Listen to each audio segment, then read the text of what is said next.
morning. Welcome to Valencia. I'm Dr. Hernández from Barcelona, Spain. I'm going to talk about mitral valve repair, and of course, I'm going to talk about echo also. So we're going to try to find out if 2D echo is already out of date. So let me start remind you the complex structure of the mitral valve. The mitral valve is a three-dimensional structure formed by the annulus, two leaflets, multiple cords, and the papillary muscles. Also, the ventricle participate in this complex structure.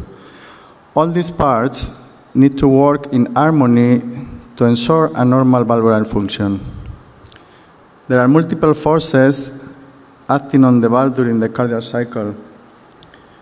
But surprisingly, the maximum stress of the leaflets is actually in A2. However, is P2 the scallop more commonly affected? So therefore, we need to understand very well how this leaflet could be affected for different forces, especially in mitral regurgitation secondary to ventricular dysfunction.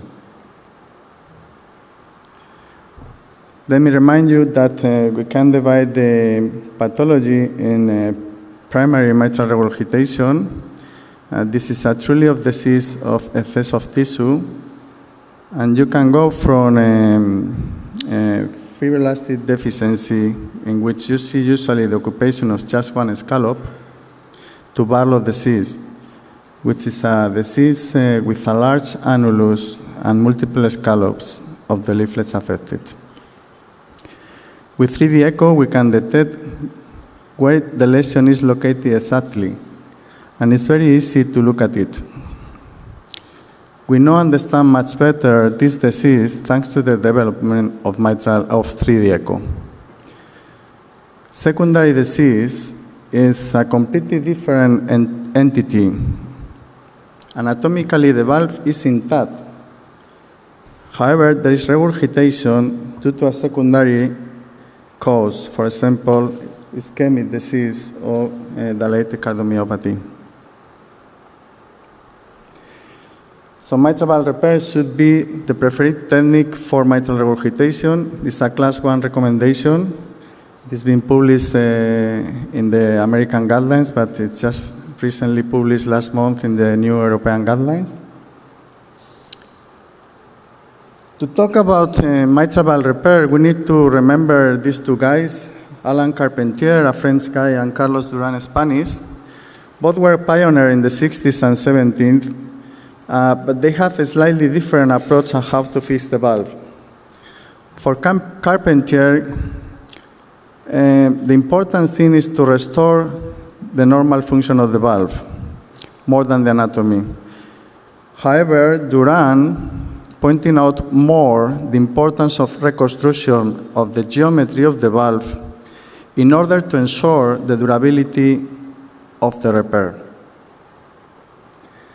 Both gave us a terminology to establish a common language with the surgeons and between the surgeons and the physicians, with a slightly difference also because Duran take account the subvalvular apparatus, so he divided the posterior leaflet according to this, and Carpentier, all of you knows, divided the posterior leaflets in 3 scallops and mimic the anterior leaflet also.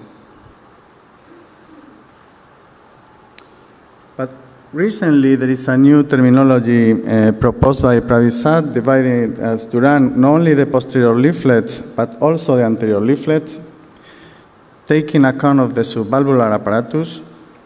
And this is very important because with the introduction of 3D echo, we can do a better assessment of the valve. You should be able to tell your surgeon not only which scallop is affected, for example, A2, but also be more precise, telling him if A2 lateral or A2 medial. So the surgeon will know which part of the scallop should be repaired and which core is affected. So please remind and keep in mind these 3 classifications. But who knows more about echo?